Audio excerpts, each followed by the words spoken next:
Lucas capítulo 10, eu lerei dos versículos de 1 a 11.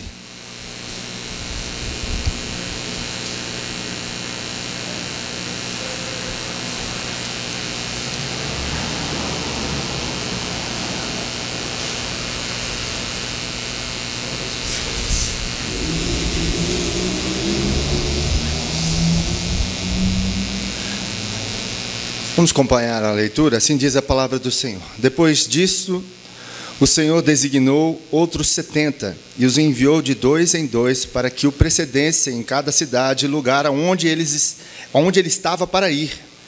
Ele lhes fez a seguinte advertência: a seara é grande, mas os trabalhadores são poucos. Rogai, pois, ao Senhor da seara que mande trabalhadores para a sua seara.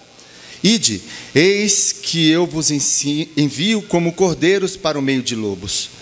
Não leveis bolsa, nem alforje, nem sandálias, e a ninguém saudeis pelo caminho. Ao entrardes numa casa, dizei antes de tudo: paz seja nesta casa. Se houver ali um filho da paz, repousará sobre ele a vossa paz. Se não houver, ela voltará sobre vós. Permanecei na mesma casa, comendo e bebendo do que eles tiverem, porque digno é o trabalhador do seu salário. Não andeis a mudar de casa em casa. Quando entrardes numa cidade, ali vos receberem, comei do que vos for oferecido. Curai os enfermos que nela houver, e anunciai-lhes, a vós outros está próximo o reino de Deus. Quando, porém, entrardes numa cidade e não vos receberem, saí pelas ruas e clamai, até o pó da vossa cidade, que se nos pegou aos pés, sacudimos contra vós outros. Não obstante, sabei que está próximo o reino de Deus. Vamos orar mais uma vez? Senhor, nós queremos te agradecer por este momento específico do culto, onde nós abrimos a tua palavra, a tua revelação, e aqui queremos, Senhor, entender o que o Senhor quer falar conosco, quer falar com o teu povo. Usa-me, Senhor, para que a tua palavra seja pregada, exposta de maneira clara, para que nós possamos entender o que o Senhor quer que nós venhamos a fazer. Abençoe o teu povo, ilumina a nossa mente, para que tenhamos esse entendimento. É o que te pedimos em nome de Jesus. Amém. Amém. Meus irmãos, hoje eu quero finalizar, o último domingo, sobre o que é ser discípulo. Nós caminhamos aí durante 3 domingos falando do que é ser discípulo. Qual é o entendimento que nós devemos ter a respeito de ser discípulo de Jesus, que é algo sério, que é algo extremamente importante para um cristão. Nós hoje aqui temos recebido, graças a Deus, membros, temos recebido pessoas que têm se tornado membros da igreja, mas eu tenho falado que é mais importante do que se tornar membro é discípulo de Jesus. Membro é uma consequência de você ser discípulo de Jesus. Isso que deve ter claro em nosso entendimento a respeito daquilo que Jesus falou e aquilo que Jesus disse na sua caminhada aqui na terra. E a primeira coisa que ele fez, logo quando ele foi batizado por João Batista, o que ele fez? Ele começou a chamar os seus discípulos. Foi chamando os seus discípulos, deu 12 específicos para trabalhar com ele, viver com ele 24 horas. Que maravilha. Já pensou? Se você estivesse naquela época e Jesus te escolhesse ali para ser esses 12, que privilégio. Então esses 12 tiveram o privilégio de viver 24 horas com Jesus, de comer com ele, orar com ele, de ver o que Jesus fazia, porque essa foi a intenção de Jesus, um ensinamento prático. Nós falamos na teologia que Jesus ensinava os seus discípulos no caminho, na vida. O tempo todo Jesus ensinava com uma atitude, ensinava com as suas palavras, o tempo todo Jesus estava ensinando, porque qual que era o objetivo de Jesus para com os seus discípulos? Para que quando ele morresse, ressuscitasse naquela cruz, os seus discípulos assim iriam prosseguir com a sua missão, de fazer outros discípulos. Essa é a ideia. Nós sabemos que o papel principal, os 2 papéis fundamentais e principais da igreja é o que? Adorar a Deus e fazer discípulos.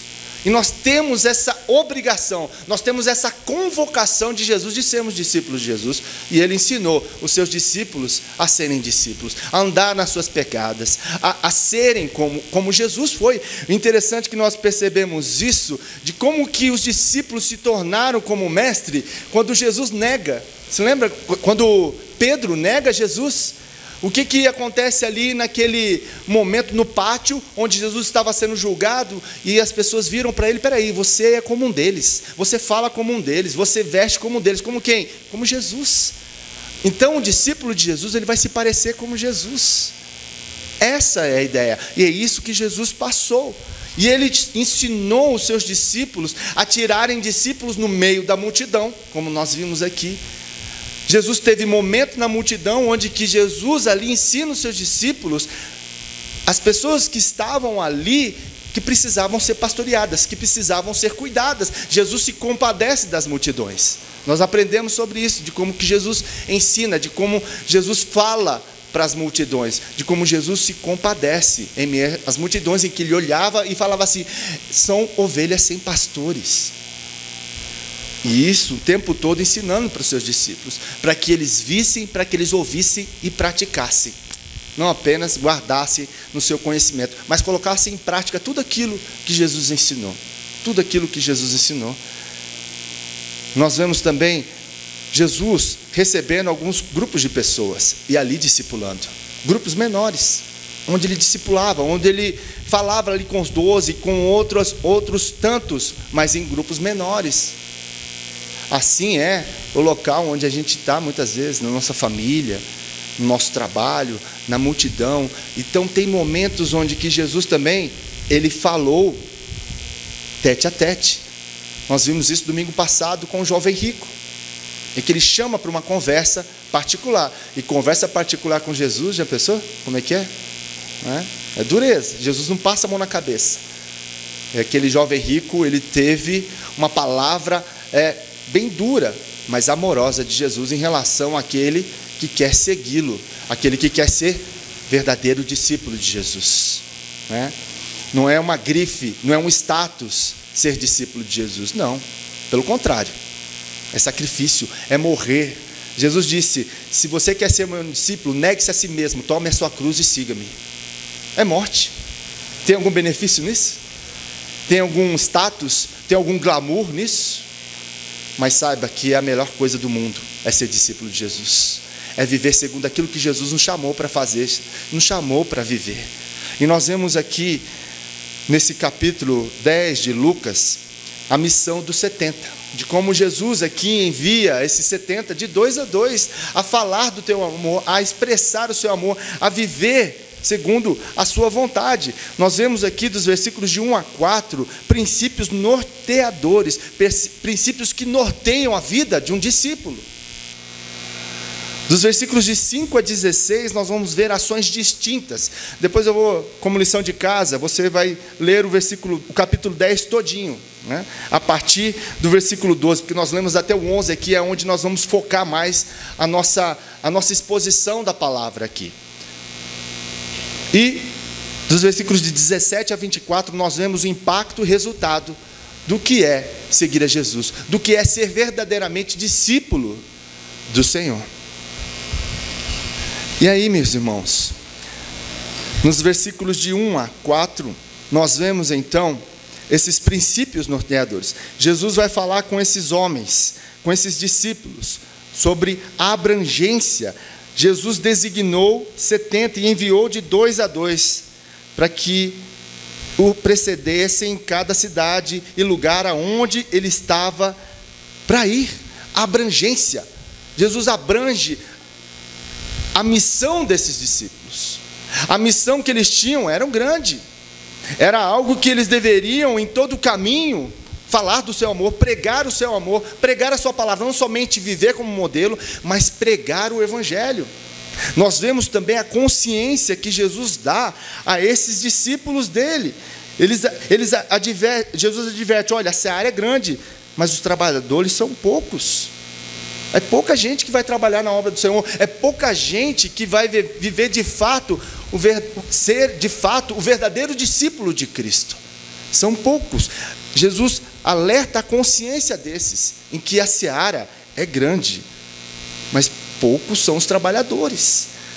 Vai haver sim uma sobrecarga sobre aqueles que forem fiéis à missão que Jesus deixou a nós como discípulos do Senhor. Não vai ser fácil. Não vai ser fácil. Vai ser difícil. Porque nós seremos então diante de um trabalho árduo, onde a seara está aí pronta para ser o quê? Colhida. Quando Jesus diz que a seara ela é grande, ele está dizendo que a seara ela já está pronta, é só colher. Ela está pronta. É só nós pregarmos o evangelho, que aqueles que têm no seu DNA, têm como eleição do Senhor, antes da fundação do mundo, responderem a esse chamado. Elas estão aí. E cabe a nós pregar o evangelho.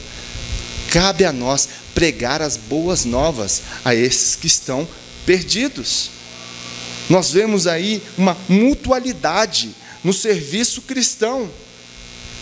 Uma mutualidade. Ide, eis que vos envio como cordeiros para o meio de quê? De lobos. De lobos. Não estou enviando vocês para um resort, não. A gente queria, né? O resort é só na glória. Só na Nova Jerusalém, meu irmão. Hoje faleceu um pastor lá do sul de Minas, né? Thalita estava até comentando comigo lá de Itajubá. O nome dele, pastor Efraim, mais de 70 anos, um poeta. Ele pregava, falava poesias em todos os lugares que ele ia. E ele chegava nas reuniões de presbitério e falava assim: olha aqui, vocês estão falando sobre férias, pastor não tem que ter férias não, pastor tem que ter férias no céu. Achava ele bem interessante, essa vontade dele. Ele pegava a bicicletinha dele, rodava a cidade, um exemplo de pastoreio, de cuidado, né? de destreza, de afinco com a obra do Senhor.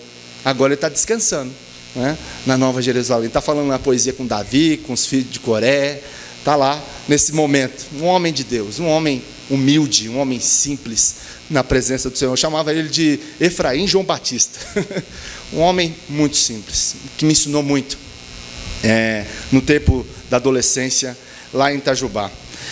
E nós vemos então que diante disso nós somos enviados para o meio de lobos, de pessoas que querem puxar o nosso tapete, de pessoas que querem falar mal de nós, que querem nos trair. É nesse meio que a gente vive, gente, muitas vezes. E Jesus fala, né, dessa consciência, fala e fala dessa percepção que nós devemos ter.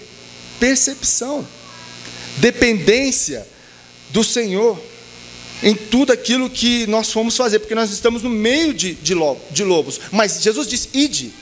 Jesus não está falando se você quiser você vai, não, ele está falando ide, é imperativo o verbo, você tem que ir. Se você é um discípulo de Jesus, Jesus te comissionou a ir. Ah, mas eu tenho dificuldade para falar. Meu irmão, fala aquilo que Jesus fez na sua vida. O que Jesus fez na sua vida? O que Jesus está fazendo na sua vida? Quanto mais você conhece o Senhor, mais você vai saber falar sobre Ele. Não é assim? Não é assim? Qual a pessoa que você mais conhece na vida? Vai, faz aí na sua mente. Talvez aí a esposa, o marido, né? A mãe, o pai. Você sabe o que ele gosta de comer, o que ela gosta de comer, sabe dos hobbies, dos tipos de filme. Não sabe? Por que você sabe disso? Porque você tem intimidade, você convive, você conhece. Assim é Jesus. Quanto mais nós convivemos com Jesus, quanto mais nós andamos com Jesus, nós vamos saber o que Jesus quer a respeito de nós. Se eu e você não andarmos com Jesus, não vivermos com Jesus, um relacionamento íntimo, próximo, de conhecimento de Jesus, que é através da sua palavra. Você quer conhecer Jesus? É através da palavra. Você está conhecendo Jesus aqui, ó. A palavra está sendo exposta, para que a gente possa então saber o que Ele quer a respeito de nós, para que nós venhamos então a nos parecer mais com Jesus. Tem aquela frase que é dita aí fora, né? Diga com quem tu andas, eu te direi quem tu és. Se você anda com Jesus, eu tenho certeza que eu vou dar características que você vai se parecer com Jesus. Por quê? Você anda com Ele, você se parece com Ele, você é influenciado por Ele. Olha que bênção. Discípulo de Jesus, quanto mais anda com Jesus, mais se parece com Jesus. Cristãos, parecidos com Cristo. A palavra cristão significa isso, parecidos com Cristo, pequenos cristos. Foi para isso que nós somos chamados, para viver nessa dependência, nessa percepção, nessa diligência com o Senhor. Olha só, ele fala a respeito aí também de leveza. Não leveis bolsa, nem alforge, nem sandálias, e a ninguém saudais pelo caminho. Está falando de leveza, peso, vai livre, leve, livre e solto. Você não precisa de um monte de conhecimento teológico. Isso é bom, isso te ajuda, mas vai com aquilo que Deus te deu, e se capacite dia após dia a viver segundo a sua palavra, para que assim você não carregue as coisas e seja sobrecarregado demais para viver as coisas. Meu irmão, não é só pastor que foi chamado para ser discípulo, para pregar o evangelho. Você foi chamado. Você e eu somos discípulos de Jesus e temos esse papel. Nós temos essa convocação de ir e pregar e anunciar o evangelho, anunciar Cristo. É isso que nós devemos entender. Esses são princípios norteadores aqui dos versículos 1 a 4, que Jesus dá aos seus discípulos, dá aos 70. E que esses mesmos princípios norteadores dos versículos 1 a 4, eles devem ser norteadores para nós, assim como foi para eles. Devem ser norteadores para nós. E aí, meu querido, eu quero entrar no centro do texto, da missão no discipulado de Jesus, que nós estamos fazendo parte, que nós também iremos realizar ações distintas. Os versículos aí de 5 a 16 vão trabalhar sobre isso, nós vamos falar um pouco sobre eles. O que diz aí no versículo 5? Ao entrarem numa casa, dizei antes de tudo o quê? O quê? Paz seja convosco. Quero dizer uma coisa muito séria para nós. Nós vivemos em tempos de conflitos, de guerra, de polarização na área política, em casa, no comércio, em todos os lugares que a gente vem, você vê um bate-boca, conflitos de ideias, você não vê paz. Você não vê paz nas relações de marido e mulher, isso até dentro da igreja, entre as famílias, no trabalho. E eu quero dizer algo muito importante, que nós somos chamados aqui, Jesus falando a respeito dessas ações que nós devemos dar. A primeira coisa que ele fala aqui, olha, você entrando numa casa, o que você tem que fazer? Levar paz. Nós não fomos chamados para levar ódio, para incitar ódio, guerras, intrigas. Não, nós não fomos chamados disso. Nós fomos chamados para ser pacificadores. Discípulo de Jesus foi chamado para ser pacificador. Aonde tem guerra, aonde tem luta, aonde tem briga, você tem que falar assim, opa, peraí, vamos pacificar isso aqui. Jesus é claro, e tem um ponto de exclamação aqui. Quando você entrar nessa casa, você diz, paz nesta casa. É a primeira responsabilidade que nós vemos aqui em relação a isso. Nós fomos chamados para ser pacificadores. Eu e você temos esse papel. Nós não fomos chamados para colocar lenha na fogueira, meu irmão. Nós não fomos chamados para incitar o ódio, não. Nós somos chamados para levar a paz do Senhor. Eu e você. Por mais que você seja contrariado com algum tipo de ação de alguma pessoa, fique indignado por alguma questão, nós devemos sempre levar a paz. Levar a paz. Nós somos chamados para isso. Lugares de conflitos, nós somos chamados para levar a paz. A paz. E é algo que nós devemos ter no nosso coração. Esse cuidado, esse zelo pelo qual Jesus aqui diz, olha, todos os lugares que vocês entrarem, paz seja nesta casa. Meu irmão, às vezes você pode estar lidando com uma situação de guerra na sua casa, de guerra no seu casamento. Busque a Jesus. Busque a Jesus para que você possa ter paz no seu casamento, para que você possa ter paz na sua família. Briga entre pais e filhos, filhos e pais, pais e filhos, irmãos brigando por tanta coisa, principalmente na questão da herança, né? Quando a gente vê que os pais às vezes, o pai nem fechou o olho, os filhos já estão brigando pela herança. Está para todo lado isso, meus irmãos. Nós devemos tomar cuidado, primeiramente em casa, e sermos esses agentes pacificadores. Como que tem sido o seu testemunho na sua família? Como? É uma pergunta que você tem que se fazer. Como que eu tenho sido? Será que eu tenho levado paz nas discussões? Será que eu tenho levado paz nas relações interpessoais do meu trabalho? Entre gerente e empregado, empregado e patrão, marido e mulher, pais e filhos, tios e tias, irmãos. Será que eu tenho sido essa bênção? Será que eu tenho levado paz? Ou eu tenho me envolvido na guerra? Qual que é a diferença que a gente tem feito como discípulo de Jesus nas nossas relações? Eu e você fomos chamados para dizer: paz seja nessa casa. Você está entendendo, meu irmão? Você está entendendo o que eu estou dizendo? Isso é muito sério, gente. Eu e você, vou repetir, fomos chamados para dizer: paz seja nessa casa. Não está em paz? Seja promotor da paz. Ore pela paz da sua casa, das suas relações, do seu trabalho. Seja um instrumento de bênção na vida dos outros, não de maldição, mas de bênção. Você foi chamado para trazer paz. E a palavra aqui é shalom. Shalom. Paz. Paz, meu irmão. Paz. Que não seja apenas algo automático no que a gente fala, né? Por falar paz, meu irmão. Não. Eu sei que o presbiteriano não tem muito essa característica, né? De falar paz do Senhor. Mas que quando a gente mesmo não fale, a gente leve essa paz. É isso que nós precisamos. Foi isso que Jesus fez quando os discípulos estavam aterrorizados dentro daquele quarto. Jesus passa entre a porta e fala assim: ó, paz seja convosco. Nós somos chamados para levar a paz em um mundo em guerra. Nós somos chamados para sermos ministros da reconciliação.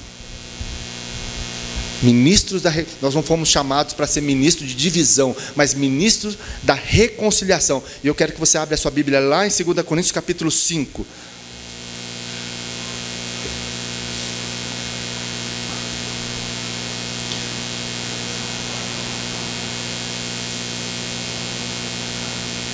Segunda Coríntios capítulo 5, versículos de 18 a 20.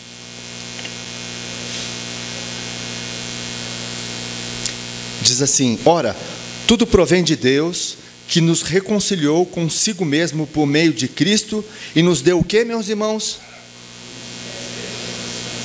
A saber que Deus estava em Cristo, reconciliando consigo o mundo, não imputando aos homens as suas transgressões, e nos confiou a palavra do que, meus irmãos? De sorte que somos embaixadores em nome de Cristo, como se Deus exortasse por nosso intermédio. Em nome de Cristo, pois rogamos que vos reconcilieis com Deus. Eu e você fomos chamados para o ministério da reconciliação. Tem um ministério aí do governo? Então, tem o ministério de Jesus, é o ministério da reconciliação. Esse é o ministério que eu e você estamos. Nós somos chamados e somos convocados a participar desse ministério de reconciliação. E ele continua. Volta lá para o texto. Versículo 6.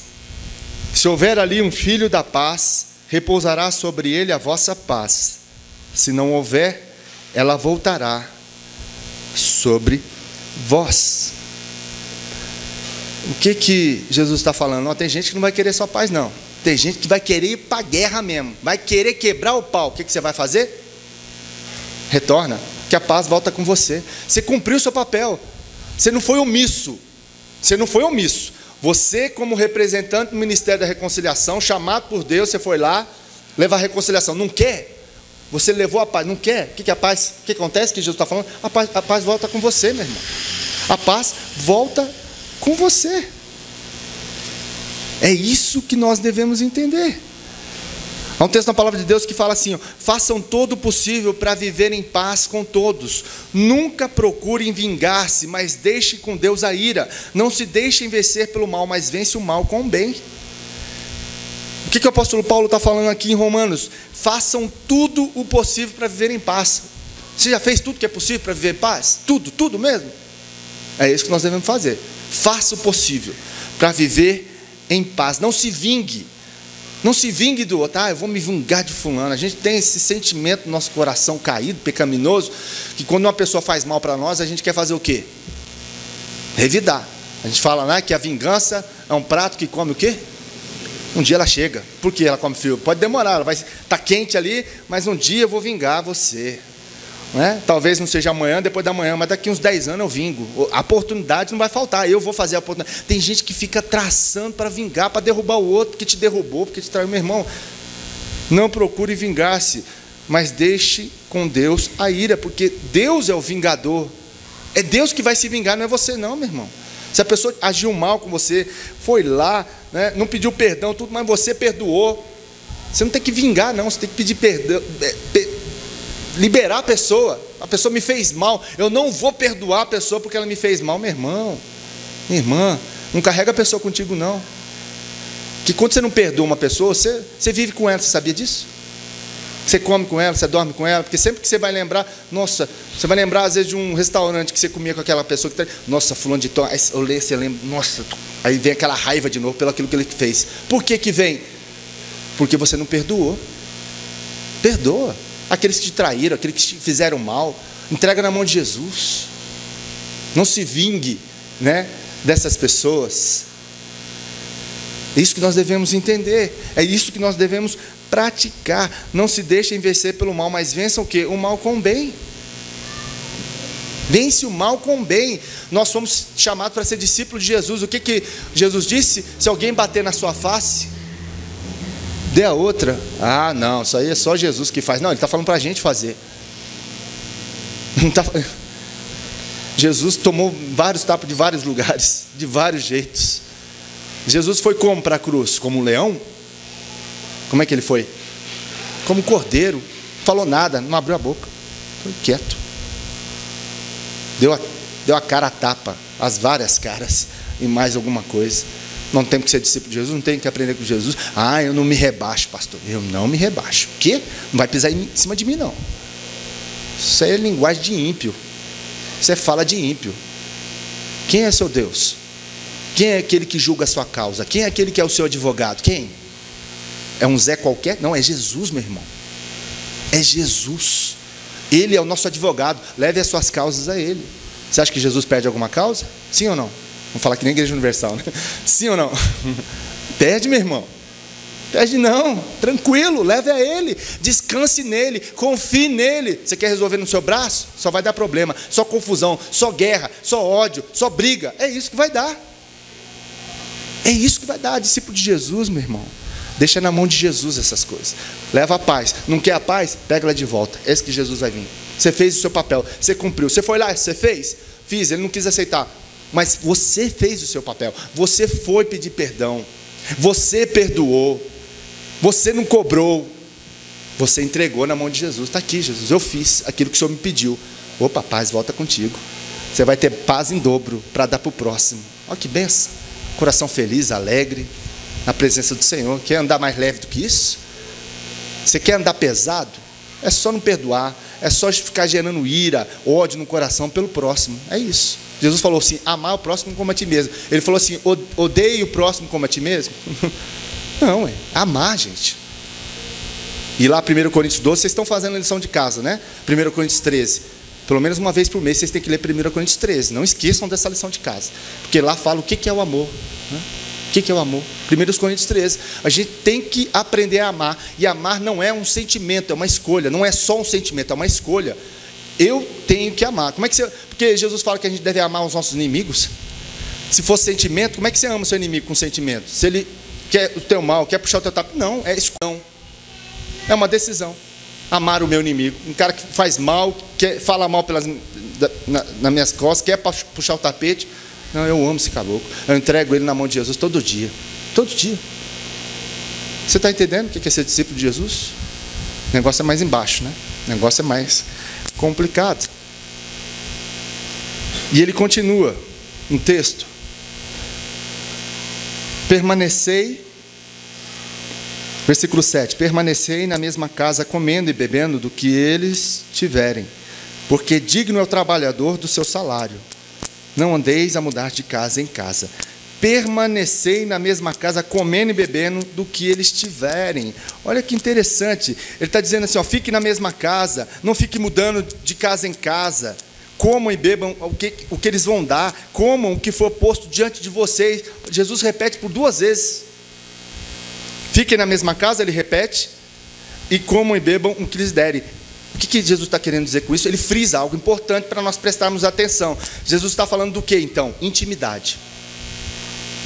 Não abandone o barco na primeira que o cara, né, a pessoa, não, na primeira você já desiste do cara, você abandona. Não, insista. Jesus está falando aqui de intimidade e constância. Seja íntimo, procure buscar intimidade. Por mais que num primeiro momento a pessoa fique arredia ou não quer muita coisa, você já viu aquelas pessoas que às vezes você vai insistindo, vai ver, às vezes fica o seu melhor amigo, né?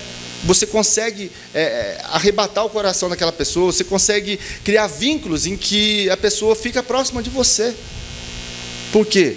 Você tem constância. É isso que Jesus está falando. Não abandone minha casa, não. Não seja inconstante, mas seja constante. Intimidade mais constância gera o quê? Amizade. Geralmente isso que acontece. Intimidade mais constância, geralmente acontece amizade. É isso que Jesus está falando. Então, seja insistente, seja perseverante. Né? Perseverante é diferente de teimoso.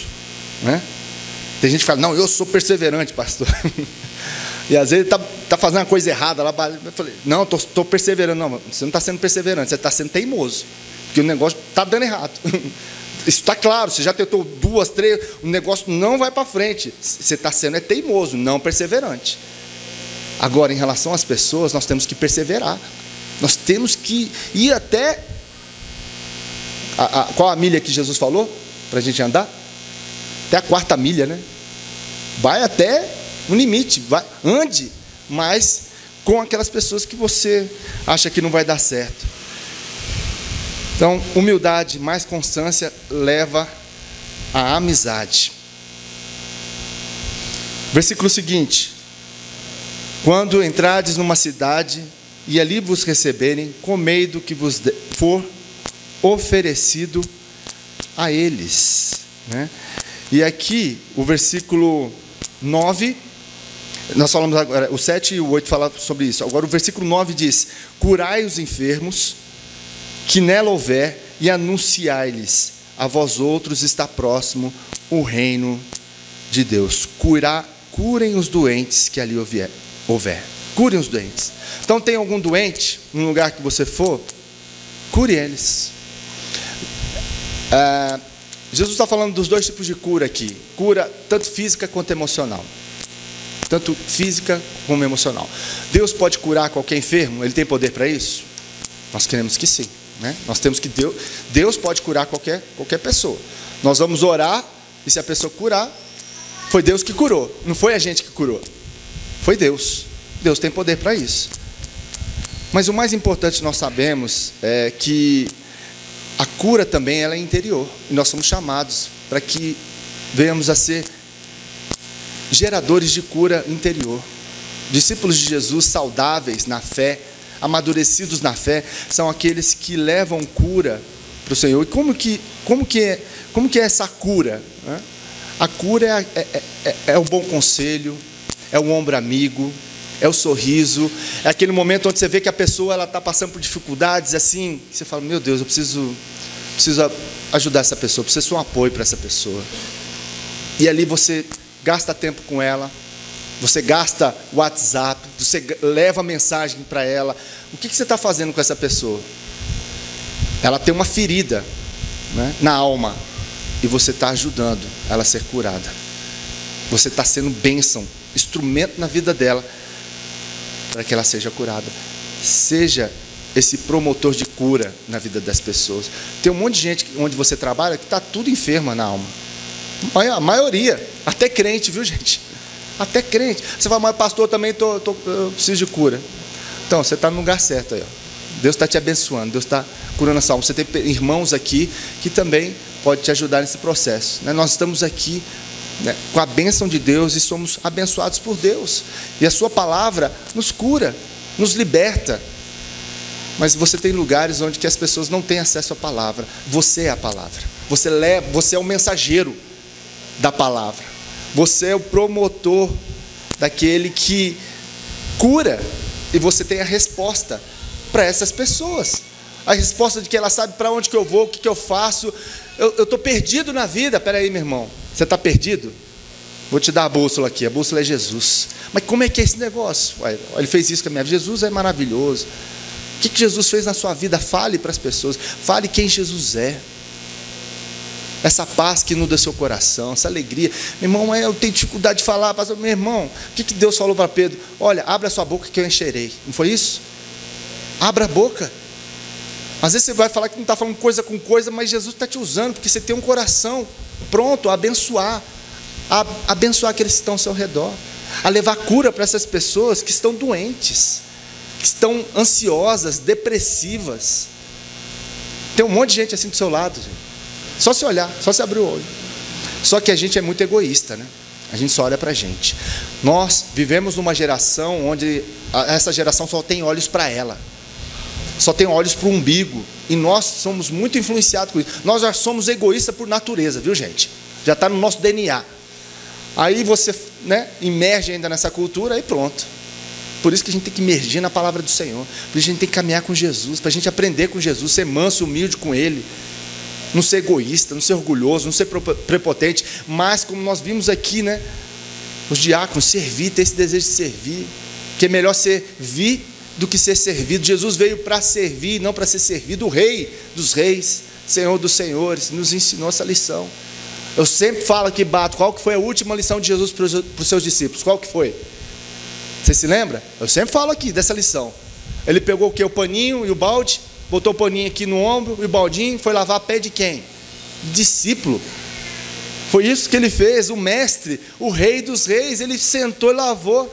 E Pedro falou assim: não, Senhor, você não vai lavar meus pés, não. Ah, Pedro, se eu não lavar os seus pés, você não tem parte comigo. Então lava da cabeça aos pés, então. Aí Pedro já foi para o outro extremo.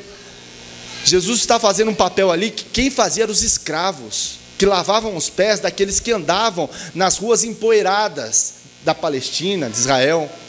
E aí tinha um escravo lá, que era o pior dos piores, que ficava na porta lavando os pés daqueles que entravam. Jesus fez o papel de escravo. Por isso que Pedro falou assim: você não vai lavar meu pé não, Jesus. O senhor não é escravo? Que é isso? De jeito nenhum. Pedro, eu estou ensinando uma lição para vocês. Aprenda a ser humilde, como eu sou. Lave os pés dos outros, não importa quem sejam. Jesus lavou o pé de quem? Dos 12. Quem estava no meio dos 12? Judas, que traiu ele. Uau! Jesus lavou o pé daquele que iria traí-lo. Ah, esse aqui eu não lavo o pé não, pastor. De jeito nenhum. Esse pé aqui é pé ruim, pé mau. Deixa ele apodrecer para lá. Jesus nos chamou para lavar o pé daqueles que estão ao nosso redor. Sirva os outros, ame os outros, leve cura àqueles que estão doentes. Ah, não quer? Perdeu, né? Perdeu a oportunidade de ser curado. Não quer sua companhia? Perdeu, porque haverá pessoas que farão isso, né? Te rejeitarão. Olha o texto, continua. Quando, porém, entrardes numa cidade e não vos receberem, saí pelas ruas e clamai: até o pó da vossa cidade, que se nos pegou aos pés, sacudimos contra vós outros. Não quer? Não quer a bênção? Não quer ser abençoado pela sua palavra, pela sua presença? Sacuda os pés, ela falou assim: ó, eu entrego você para Jesus. Não quer? Tem gente que não vai querer, tem gente que vai odiar. Não falou isso? Jesus não falou isso? Tem pessoas que não vão gostar de você, meu irmão. Por mais doce, por mais amor que você leva essas pessoas, elas vão falar assim: olha, sai fora, não quero conviver contigo. Existem pessoas que são assim, e a maioria são assim. O que Jesus fala? Se você entra numa cidade e não forem bem recebidos, saiam pelas ruas, e sacuda até o pó. Olha, quer nem levar isso, não quer? Não quer a bênção? Eu tentei, tentou? Beleza. Não precisa lançar pérolas aos porcos, né? Nesse sentido. Deixa o ignorante lá, deixa o ímpio lá, mas seja a bênção na vida dele. Se ele não quiser, meu irmão, volte e prossiga o seu caminho. O versículo 10 fala justamente isso. Quando entrar numa cidade e não forem bem recebidos, saiam. Quando entrar numa cidade, no versículo 8, e ali se receberem vocês bem, derem comida para vocês, há uma diferença disso aí, né? Entre a cidade que não vai te receber e a cidade que vai te receber. Há uma diferença. E qual que é essa diferença? 2 Coríntios capítulo 2, versículo 15 e 16 diz assim: porque para Deus somos o aroma de Cristo entre os que estão sendo salvos e os que estão perecendo, para estes somos cheiro de morte, para aqueles fragrância de vida. Vou repetir. Porque para Deus somos o aroma de Cristo entre os que estão sendo salvos e os que estão perecendo, para estes somos cheiros de morte, para aqueles fragrância de vida. Então, para aqueles que estão perecendo, nós somos cheiro de morte. Mas para aqueles que estão sendo salvos, aroma de Cristo. O que significa? Algumas versões falam perfume de Cristo. Eu e você somos o bom perfume de Cristo. Então tem lugares em que as pessoas vão fazer assim, ó. Nossa, que cheiro bom. Nossa, fulano de tal está com um cheiro. Que perfume que é esse? Onde você foi, na Boticário ou na Avon? Aí você vai falar assim, não, esse aqui é o bom perfume de Cristo, meu amigo. Nossa, coisa boa. Eu quero. Gostei. Né? Vou até comprar para passar em mim, eu gostei. Tem pessoas que vão sentir esse aroma. Mas tem lugares que você vai estar, vai ficar, as pessoas vão... Nossa, que perfume que é esse? Horrível. Não, deu até alergia aqui. É isso que Paulo está falando. Né? Seu perfume gera morte para elas. Elas não querem isso. Elas não querem. Esse texto que Paulo usa em 2 Coríntios é como nos exércitos, nas batalhas romanas, em que os generais eles iam à frente com as suas bandeiras, e ali as suas lanças estavam cheirando sangue, né? E aqueles que vinham atrás da tropa iam sentindo esse odor do sangue, né? Fedendo atrás. Essa é a relação que Paulo está falando aqui nessa carta. Então você está aí na frente, e o que acontece? Tem pessoas com esse cheiro, cheirando morte, é a morte da vida eterna. Pessoas que não querem, né? Não, seus olhos não são abertos para isso. Deixa-as lá. Talvez um dia elas possam, estou gostando desse perfume, agora está me fazendo bem, quem sabe? A gente não sabe, por enquanto a gente fica exalando o bom perfume de Cristo. A pergunta é, como está seu perfume, meu irmão? Na sua família, no seu trabalho? Você está caprichando no perfume de Cristo? Como que você capricha no perfume de Cristo? Bebendo dele, da fonte de água viva, do pão vivo que desceu do céu, da água viva que mata a sede. É isso que nós devemos entender. Essa é a diferença. Nós somos chamados para isso. Porque no versículo 9 diz, o reino de Deus está próximo de você. Está próximo. Você está levando o reino de Deus àquelas pessoas. As pessoas não sabem para onde ir, não sabem o que fazer. E você está dizendo, o reino está próximo. Você anuncia esse reino, você anuncia essa boa notícia de pessoas que não sabem se morrer agora vão para onde? Vão para o céu, não vão? Você tem a resposta. Você tem a resposta do que é viver uma vida em paz. As pessoas tentam aí medicação para tirar, né, ansiolítico para poder dormir. Meu irmão, você sabe a resposta. Você sabe o que pode trazer paz, o que pode trazer o bom sono. É Jesus. Você tem o bom perfume. Diga que o reino está próximo. O reino está próximo. Eu e você somos anunciadores, proclamadores desse reino. É o que fala aí no versículo 9 e no versículo 11. Nós fomos chamados para falar às pessoas que o reino está próximo. Você é promotor desse reino. Você é embaixador desse reino. Então você leva paz, amizade, cura. E faz a diferença entre o mal e o bem. Faz a diferença com o bom perfume de Cristo, com as suas palavras, não apenas com o seu testemunho, mas com as suas palavras. Romanos capítulo 10, versículo 13 a 14 diz assim, porque todo aquele que invocar o nome do Senhor será salvo. Como, pois, invocarão aquele em quem não creram? E como crerão naquele de quem não ouviram falar? E como ouvirão se não houver quem pregue? Eu e você fomos chamados para pregar o evangelho, para que as pessoas, assim ouvindo, possam crer ou não. Só se Jesus destampar os ouvidos dela e tirar as escamas dos olhos. Mas nós somos chamados para pregar o Evangelho, para promover o bom perfume de Cristo, através das nossas palavras e das nossas atitudes. O versículo 17 diz assim: então regressaram os 70, possuídos de alegria, dizendo: Senhor, os próprios demônios nos submeteram pelo teu nome. E aí o que ele viu aí? Eu vi Satanás caindo do céu como um relâmpago. As pessoas serão libertas pelo amor de Deus, pelo amor que você leva, pela doçura no falar, pelo bem tratar, pelo cuidar, pela generosidade, pelo serviço, não pela brutalidade, não pela ignorância, não pelo ódio, não pelo rancor. Não, isso não é reino de Deus. O reino de Deus é paz, justiça e alegria. É esse reino que nós somos promotores, que possamos levar, para que então nós voltemos alegres, dizendo: Senhor, o Senhor fez grandes coisas através da minha vida, glória seja o teu nome, bendito seja o teu nome. Versículo 24 diz então: pois eu vos afirmo que muitos profetas e reis quiseram ver o que vedes e não viram, e ouvir o que ouvis e não ouviram. Sabe o que isso significa? Tem profetas e reis lá no céu que queriam ver o que você está vendo e ouvir o que você está falando. Eles estão lá do céu: olha só o que o Leber está falando. Está falando a respeito do reino para aquela pessoa. E eles ficam olhando: olha lá, está falando que, né, Jesus é aquele que liberta, aquele que traz a paz, está sendo um promotor da paz. Olha que maravilha. Eles viram aquém de Jesus.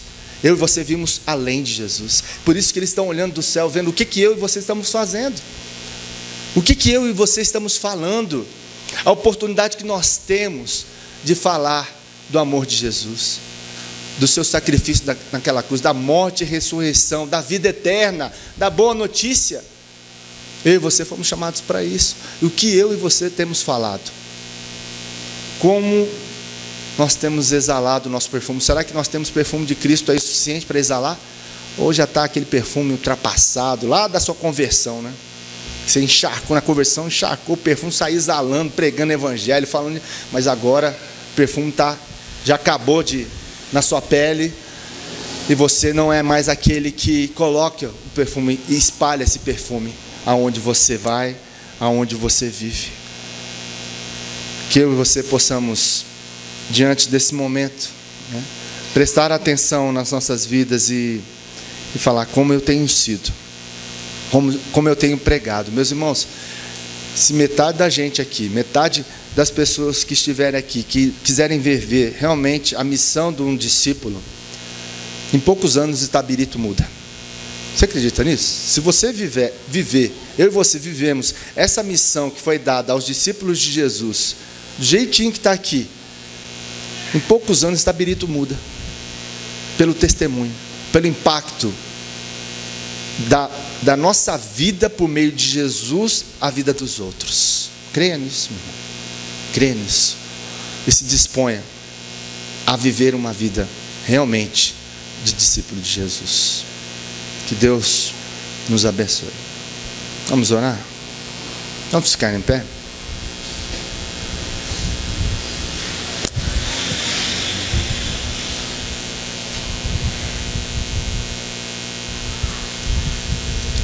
Senhor, nós queremos agradecer ao Senhor, o bom mestre, que ensinou os seus discípulos a viverem segundo a tua vontade, segundo os teus propósitos e planos, segundo a sua missão que o Senhor veio fazer aqui na terra. E diante de tudo o que o Senhor disse, Senhor, aos seus discípulos, está escrito na tua palavra, nós queremos obedecer ao Senhor. Nos ajude, tem misericórdia de nós, Pai. Nós queremos confessar que nós estamos bem aquém de sermos verdadeiros discípulos que amam o Senhor. É um desafio? Sim, é um desafio. Não é fácil, mas o Senhor nos dá a tua graça para que possamos exercer e viver tudo conforme a tua palavra. Mas nós precisamos querer, nós precisamos ter esse desejo de ser verdadeiramente discípulos do Senhor e cumprir o teu chamado, cumprir a tua missão para nós, que é um privilégio. Ajuda-nos. Abençoe o teu povo aqui, abençoe cada família representada. Obrigado por esse dia maravilhoso, na tua presença, em que o Senhor fez tantas coisas no nosso meio. Somos falhos, limitados, somos imperfeitos, o Senhor sabe disso, mas o que o Senhor vê é um coração. O Senhor vê um coração. O Senhor vê o coração de cada um aqui, o Senhor sabe o que passa lá dentro. Por isso nós pedimos, muda o nosso coração, transforma-nos. Nos dê o teu coração para que sejamos parecidos com o Senhor. Abençoa o teu povo, leva-nos em paz, possamos ter uma semana abençoada na tua presença, vencendo as lutas pela força do Senhor a cada dia. É o que nós te pedimos em nome de Jesus. E que a graça do nosso Senhor e Salvador Jesus Cristo, o amor de Deus, o nosso eterno Pai, e as ternas consolações e o poder do Espírito Santo de Deus repouse sobre nós, o teu povo aqui reunido, espalhado em toda a face da terra, hoje e para todos sempre. Amém.